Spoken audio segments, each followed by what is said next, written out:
ನಾವು 2002ರಲ್ಲಿ ಕರ್ನಾಟಕದಲ್ಲಿ fiscal responsibility act ಅನ್ನು ಪಾಸ್ ಮಾಡಿಕೊಂಡಿದ್ದೀವಿ.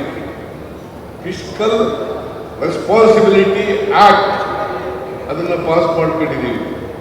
ಅದರ ಪ್ರಕಾರ 3 ಮಾನದಂಡಗಳಿದ್ದಾವೆ. ಒಂದು, ಬಜೆಟ್ ಮಂಡಿಸಿದಾಗ ನಮ್ಮ ಹಣಕಾಸಿನ ಪರಿಸ್ಥಿತಿ ಚೆನ್ನಾಗಿರ್ಬೇಕು ಅನ್ನೋದಾದ್ರೆ, ಚೆನ್ನಾಗಿದೆ ಅನ್ನೋದಾದ್ರೆ ರೆವಿನ್ಯೂ ಸರ್ಪ್ಲಸ್ ಇರಬೇಕು. ಫಿಸ್ಕಲ್ ಡಿಫಿಸಿಟ್ 3% ಒಳಗಡೆ ಕಡಿಮೆ ಇರಬೇಕು.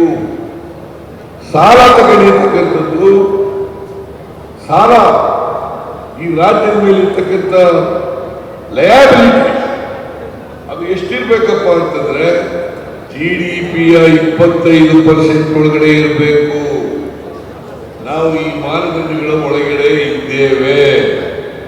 ಆದ್ರಿಂದ ರಾಜ್ಯ ಇವತ್ತು ನಾವು ಯಾವತ್ತೂ ಕೂಡ ಅಭಿವೃದ್ಧಿ ಕೆಲಸಗಳಿಗೆ ದುಡ್ಡಿಲ್ಲ ಅನ್ನೋಗಿಲ್ಲ, ಗ್ಯಾರಂಟಿ ಯೋಜನೆಗಳಿಗೆ ದುಡ್ಡಿಲ್ಲ ಅನ್ನೋಗಿಲ್ಲ. ಕಳೆದ ವರ್ಷ ಗ್ಯಾರಂಟಿ ಯೋಜನೆಗಳಿಗೆ 52,009 ಕೋಟಿ ರೂಪಾಯಿಗಳನ್ನು ಇಟ್ಟಿದ್ದು.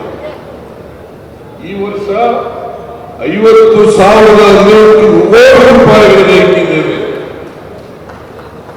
ಅದರ್ಥ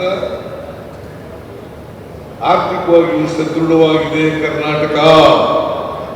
ಆ ಸದೃಢವಾಗಿರೋದ್ರಿಂದಲೇ 2025 ಕೋಟಿ ರೂಪಾಯಿಗಳ ಇವತ್ತು ಅನೇಕ ಅಭಿವೃದ್ಧಿ ಕಾರ್ಯಕ್ರಮಗಳನ್ನು ಮಾಡಿದ್ದೀವಿ. ಪಾಲ್ಕಿನಲ್ಲಿ ಮಾಡಿದ್ದೀವಿ, ಬೀದರ್ನಲ್ಲಿ ಮಾಡಿದ್ದೀವಿ, ಔರಾದ್ನಲ್ಲಿ ಮಾಡಿದ್ದೀವಿ, ಆಮೇಲೆ ಹುಮ್ನಾಬಾದ್ನಲ್ಲಿ ಮಾಡಿದ್ದೀವಿ, ಹಸು ಕಲ್ಯಾಣದಲ್ಲಿ ಮಾಡಿದ್ದೀವಿ. ಇಲ್ಲೆಲ್ಲ ಮಾಡಬೇಕಾದ್ರೆ ದುಡ್ಡಿಲ್ಲದೆ ಮಾಡಕ್ ಸಾಧ್ಯನಾ? ಬಿಜೆಪಿಯವರು ಸುಳ್ಳು ಹೇಳೋದ್ರಲ್ಲಿ ನಿಶ್ಚಯರು. ಬಿಜೆಪಿಯವರು ಇದ್ದಾರಲ್ಲ, ಅವರು ಸುಳ್ಳು ಹೇಳೋದು ಬಿಟ್ಟರೆ ಬೇರೆ ಇನ್ನೇನು ಗೊತ್ತಿಲ್ಲ. ಅವ್ರ ಮನೆ ದೇವರೇ ಸುಳ್ಳು. ಇಡೀ ರಾಜ್ಯದ ಜನರನ್ನ ಸುಳ್ಳು ಹೇಳಿ ಅವರನ್ನ ದಾರಿ ತಪ್ಪಿಸ್ತಕ್ಕಂಥ ಪ್ರಯತ್ನವನ್ನು ಮಾಡ್ತಾ ಇದ್ದಾರೆ. ಅವ್ರು ಏನೇ ಮಾಡಿದ್ರು ಕೂಡ ನನ್ನ ಮೇಲೆ ಅಪಪ್ರಚಾರ ಮಾಡೋದು, ನಮ್ಮ ಸರ್ಕಾರದ ಮೇಲೆ ಅಪಪ್ರಚಾರಗಳನ್ನು ಮಾಡಿದ್ರು, ನನ್ನ ಮೇಲೆ ಸುಳ್ಳು ಆಪಾದನೆಗಳನ್ನು ಮಾಡಿದ್ರು. ಆದರೂ 3 ಬೈ ಎಲೆಕ್ಷನ್ ಅಲ್ಲಿ ನಾವು ಗೆದ್ದು, 3 ಬೈ ಎಲೆಕ್ಷನ್ ಅಲ್ಲಿ ಸಂಡೂರಿನಲ್ಲಿ ಗೆದ್ದು, ಚನ್ನಪಟ್ಟಣದಲ್ಲಿ ಗೆದ್ದು, ಶಿಗ್ಗಾವಿನಲ್ಲಿ ಗೆದ್ದು. ಅದು 2 ಸ್ಥಳಗಳಲ್ಲಿ ಕುಮಾರಸ್ವಾಮಿ ಮಗ ಕೇಂದ್ರದಲ್ಲಿ ಹೋಗ್ತಾರೆ. ಅವ್ರಿಗೆ ಇದ್ದಿದ್ದು ರಾಜೀನಾಮೆ ಕೊಟ್ಟಿದ್ರು. ಅಲ್ಲಿ ಯೋಗೇಶ್ವರರನ್ನು ಹಾಕಿ ನಾವು 25,000 ಮತಗಳ ಅಂತರದಿಂದ ಗೆದ್ದು. ಕುಮಾರಸ್ವಾಮಿ ಮಗ ನಿಖಿಲ್ ಸ್ವಾಮಿ.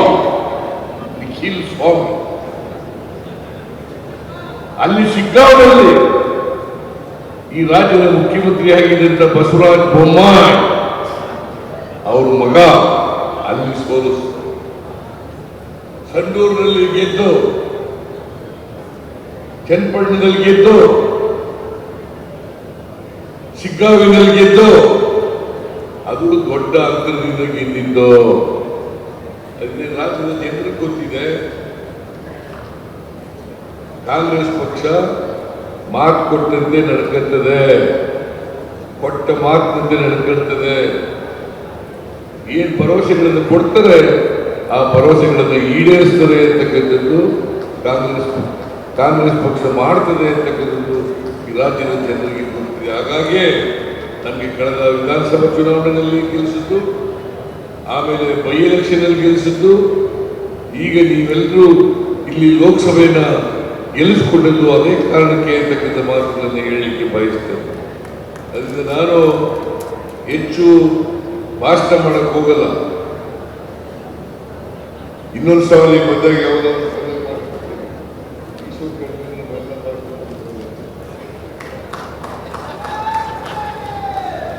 ಎಲ್ಲ ಭಾಷಣ ಮಾಡಿದ್ದೀನಿ. ಇವತ್ತೇನು 5,025 ಕೋಟಿ ಶಂಕುಸ್ಥಾಪನೆ ಮತ್ತೆ ಉದ್ಘಾಟನೆ ಆಗಿದೆ. ಈ ಕಾರ್ಯಕ್ರಮದಲ್ಲಿ ಅತ್ಯಂತ ಸಂತೋಷದಿಂದ ಭಾಗಿಯಾಗಿದ್ದೇನೆ. ಮತ್ತೆ ಈ ಕಾರ್ಯಕ್ರಮಗಳನ್ನು ಸಂತೋಷದಿಂದ ಚಾಲನೆ ಕೊಟ್ಟಿದ್ದೇನೆ ಅಂತಕ್ಕಂಥ ಮಾತುಗಳನ್ನು ಹೇಳಲಿಕ್ಕೆ ಬಯಸ್ತೇನೆ. ಇವತ್ತು ಜಿಲ್ಲೆಯ ಎಲ್ಲ ಮುಖಂಡರುಗಳಿಗೆ, ವಿಶೇಷವಾಗಿ ರಹೀಂ ಖಾನ್ ಅವರಿಗೆ, ಮತ್ತೆ ಈಶ್ವರ್ ಖಂಡ್ರೆ ಅವರಿಗೆ, ಸಾಗರ್ ಅವರಿಗೆ, ರಾಜಶೇಖರ್ ಪಾಟೀಲ್ ಅವರಿಗೆ, ಇವರೆಲ್ಲರಿಗೂ ಕೂಡ ಮತ್ತೆ ಜಿಲ್ಲೆಯ ಎಲ್ಲ ನಾಯಕರಿಗೂ ಕೂಡ ಧನ್ಯವಾದಗಳನ್ನು ಹೇಳಿ ನನ್ನ ಮಾತುಗಳನ್ನು ಮುಗಿಸ್ತೇನೆ. ಜೈ ಹಿಂದ್, ಜೈ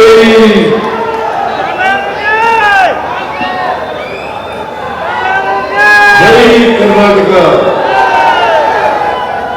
ಜೈ ಬಾಬು, ಜೈ ಭೀಮ್, ಜೈ ಶ್ರೀರಾಮ್. ಹೆಚ್ಚಿನ ವಿಡಿಯೋಗಳಿಗೆ ಪ್ರತಿಧ್ವನಿ ಯೂಟ್ಯೂಬ್ ಚಾನೆಲ್ ಸಬ್ಸ್ಕ್ರೈಬ್ ಮಾಡಿ, ಬೆಲ್ ಐಕಾನ್ ಕ್ಲಿಕ್ ಮಾಡಿ.